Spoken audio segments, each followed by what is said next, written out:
Hey guys, it's Dr. Rosa, and we're doing another in our series of some short training videos where we cover some of the ancillary skills outside of our medical care that I think makes a big difference in how we take care of patients. And these involve things like communications and leadership skills, as well as negotiation skills, which is what this discussion is going to be about. And thinking about how negotiation plays into what we do, we're really everything that we do in the pre-hospital setting or in medicine in general is a kind of negotiation. We're frequently negotiating with patients on what we're going to do. We're negotiating with other providers on how we're going to do things. And also, definitely a peculiarity of the pre-hospital setting is frequently you have to call and ask for orders and things that you need from somebody, and being able to negotiate that or being able to do that smoothly and well is a big skill, and it'll make your job easier and allow you to provide better care for patients.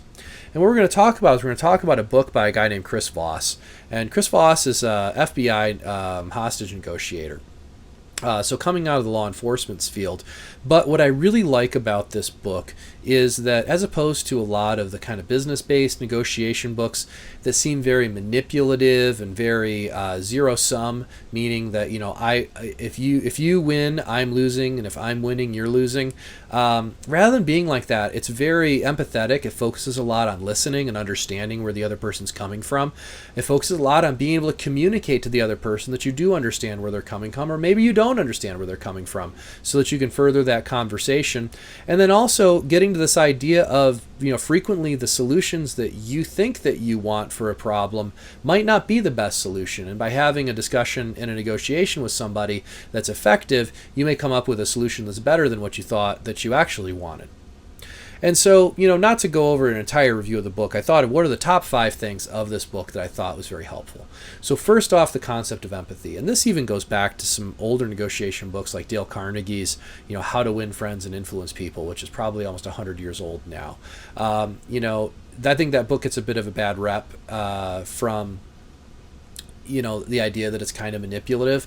I don't really get that out of the book when I read it. I really got more of a sense that he talks again about meeting the other person where they are, presenting ideas in ways that make the other person feel that that was their idea, and that they have ownership in that idea and that concept. So very much meeting the other person where they are, subduing one's own ego, and basically being able to understand the other person better. And you do that through things like active listening, another good skill. And this has come up in a lot of the agitation trainings that we've seen out of Denver Health that you guys may have watched already, where actually listening to the patients and listening to them in a way where you can then communicate back to them what you're hearing so that they can understand you're hearing that. And again, not just patients. This is true when we're interfacing with other providers. It's true when we are, even really outside of work, when we're interfacing with our family, friends, or just other people we interact with in the world. He covers this concept of labeling and also labeling sort of some of the downsides of what we may be coming into a negotiation for. So if I have a patient who I need to transport, even though the patient maybe doesn't want that, he refers to this as an accusation audit of you're going to think I'm a total jerk here because we're going to have to bring you into the hospital even though you don't really necessarily want to do that.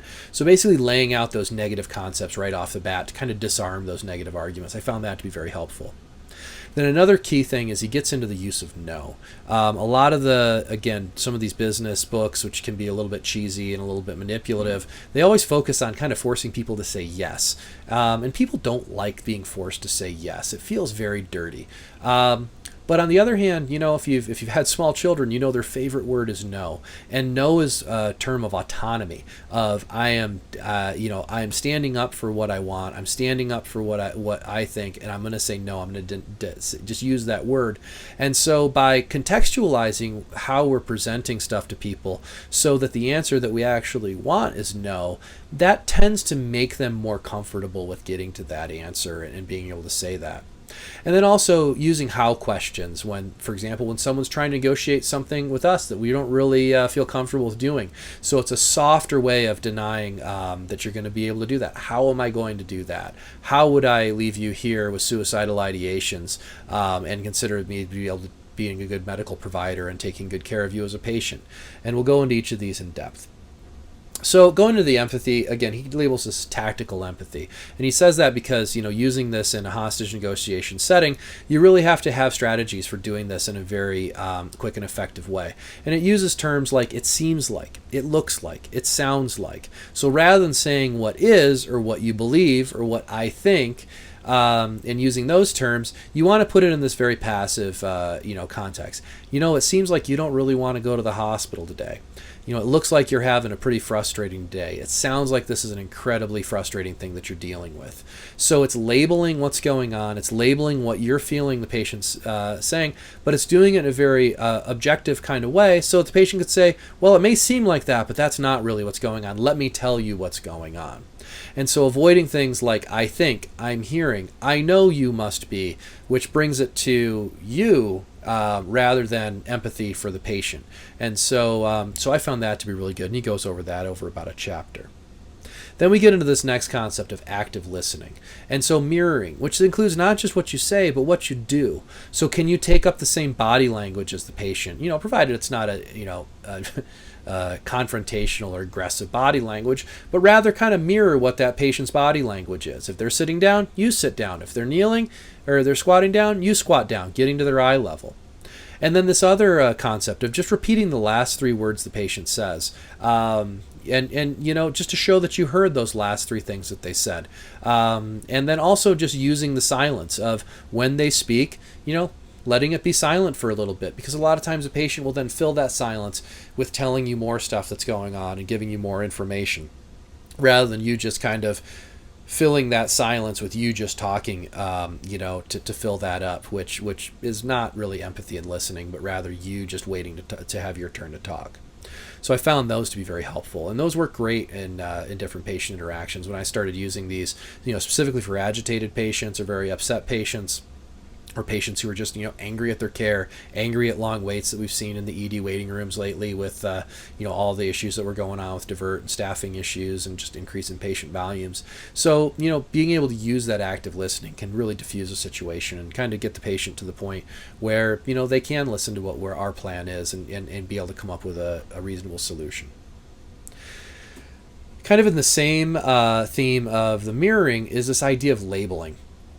And specifically using labeling in what he calls an accusation audit. So making a guess at what's the worst thing the patient thinks about you and open with it. Like I said, you're going to think I'm being a jerk, but I really need to bring you to the hospital because of what we're seeing here, and we can't really safely leave you here. Things like, I have no idea what you're going through. You probably think we don't care about you and can't help you. So, what is the worst thing the patient could say? Putting it out there, and then this is going to get to a place where they can actually say no, and we'll talk about the power of no as well in a couple of slides here. But hey, you're going to think that I'm being a jerk. No, I don't think you're a jerk. I have no idea what you're going through. Fair, you don't have any idea what I'm going through. You probably think we don't care about you, can't help you. No, I don't really think that. Or maybe they say, yes, that's exactly what I think. And then at least you have, some place to start with this discussion where you're on common ground. The other thing is identify and label the things that the patient seems to believe. It seems like you know your body better than anyone else can. It looks like you've struggled with this several times before.